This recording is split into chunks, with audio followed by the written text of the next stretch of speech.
Bahasa Adam merupakan leluhur dari semua bahasa yang ada di dunia saat ini.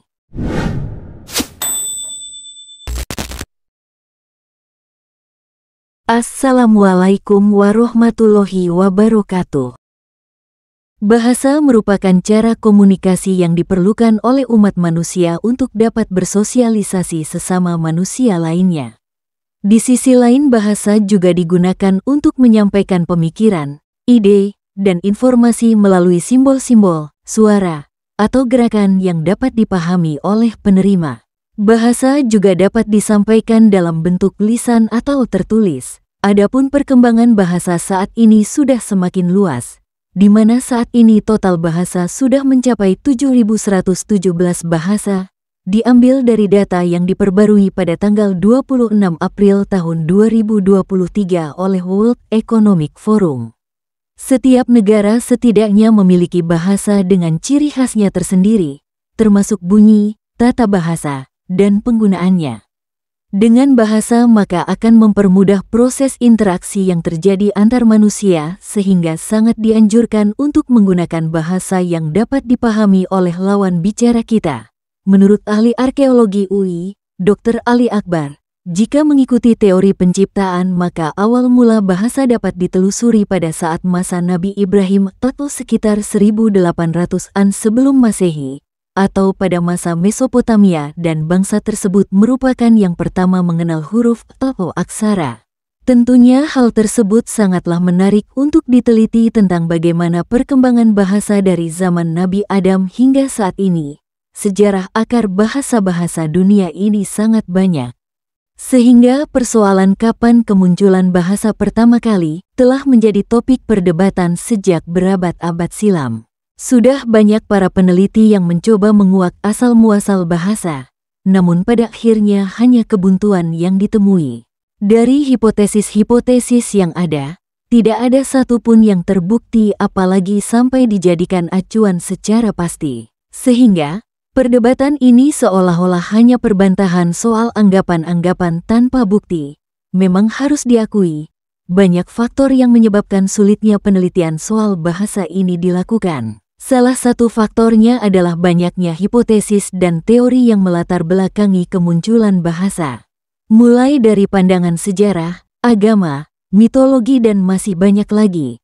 Contoh, kemunculan bahasa dalam mitologi orang-orang Yahudi adalah adanya bahasa Adam. Dilansir dari laman wikipedia.org, menurut Yahudi seperti yang tercatat dalam Midrashim, cara penelaahan kitab suci, dan beberapa aliran Kristen, bahasa yang digunakan oleh Adam, dan mungkin juga oleh Hawa, di Taman Eden, merupakan bahasa Ibrani, yang dalam bahasa kita disebut surga.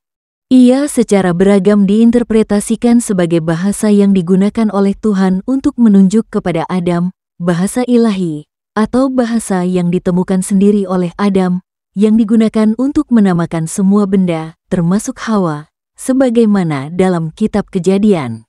Bahasa Adam merupakan leluhur dari semua bahasa yang ada di dunia saat ini.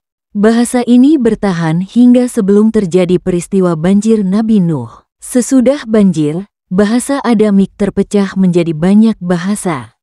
Penjelasan di atas merupakan salah satu dari sekian banyak mitologi yang membahas mengenai kemunculan bahasa pertama kali.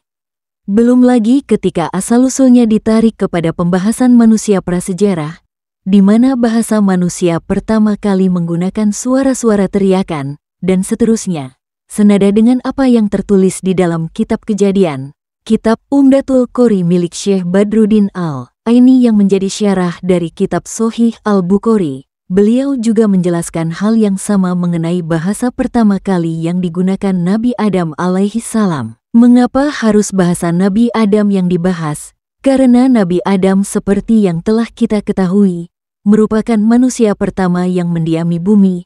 Tentu bahasa Nabi Adam yang menjadi acuan kemunculan bahasa pertama kali dan menjadi leluhur bahasa-bahasa lain. Muhammad bin Jarir At-Tobari berkata, Ibrahim alaihi salatu wassalam hanya berbicara dalam bahasa Ibrani ketika dia menyeberangi sungai saat melarikan diri dari Namrud, dan Namrud biasa berkata kepada orang-orang yang dia kirim di belakangnya, jika Anda menemukan seorang pemuda yang berbicara dalam bahasa Syria, Suryani, kembalikan dia. Dan ketika mereka, utusan Namrud, menyusulnya, bicaralah mereka padanya, Ibrahim, lalu Allah mengubah lidahnya, Nabi Ibrahim, menjadi bahasa Ibrani. Dan saat itulah dia, Ibrahim, sedang menyeberangi sungai. Di dalam kitab tersebut, Syekh Badruddin menampilkan perdebatan bahasa apa yang pertama kali Nabi Adam gunakan. Ada yang mengatakan bahwa bahasa yang pertama kali Nabi Adam gunakan adalah bahasa Suryaniyah. Ada pula yang mengatakan bahwa bahasa yang digunakan adalah bahasa Ibrani.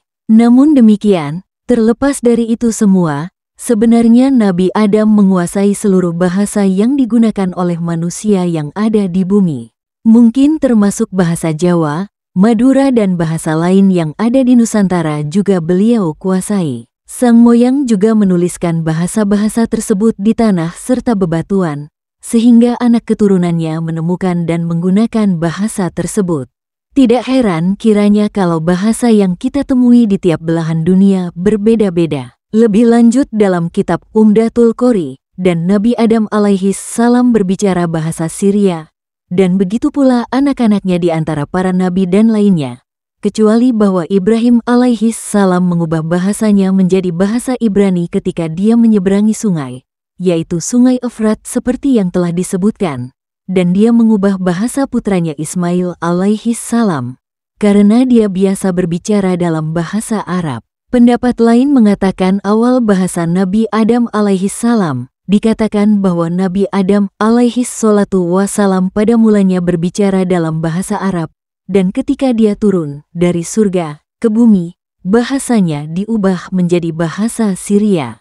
Menurut Ibnu Abbas radhiyallahu anhuma, ketika Nabi Adam bertobat kepada Allah subhanahu wa ta'ala, dia menjawab dalam bahasa Arab, menurut Sufyan, bahwa tidak ada wahyu yang turun dari surga kecuali dalam bahasa Arab, sehingga para nabi biasa menerjemahkannya untuk umatnya. Dan dari Ka'ab berkata bahwa yang pertama berbicara bahasa Arab adalah malaikat Jibril alaihi salam dan dialah yang menyampaikannya melalui lisan Nabi Nuh alaihi salam. Jadi Nabi Nuh alaihi salam menyampaikan dengan lisannya kepada putranya yakni Sam, dan dia adalah ayah dari orang Arab dan Allah yang Maha Tahu. Dalam kitab Faidul Qadir Juz 2 karya Imam Al-Munawi diterangkan, Nabi Adam, bapak manusia berasal dari permukaan bumi, artinya permukaan wajahnya, dan larangan menyepakati kedua bahasa itu tidak dihalangi, dan tidak ada indikasi bahwa derivasi itu merupakan salah satu ciri tuturan orang Arab. Dilaporkan bahwa asalnya adalah ketidakcocokan dan keteraturan derivasi, dan meskipun benar bahwa dia berbicara dalam setiap bahasa, mayoritas dalam bahasa Syria seperti yang ditunjukkan oleh nama anak-anaknya, Qabil, Habil, Shis, Labuda, dan Ikrimah, sejarah panjang bahasa mungkin masih banyak menyisakan tanda tanya. Namun bagaimanapun, kita harus mensyukuri salah satu anugerah Allah ini. Karena selain merupakan anugerah, bahasa adalah bentuk dan bukti kasih sayang Allah terhadap para hambanya. Wallahu a'lam bishawab.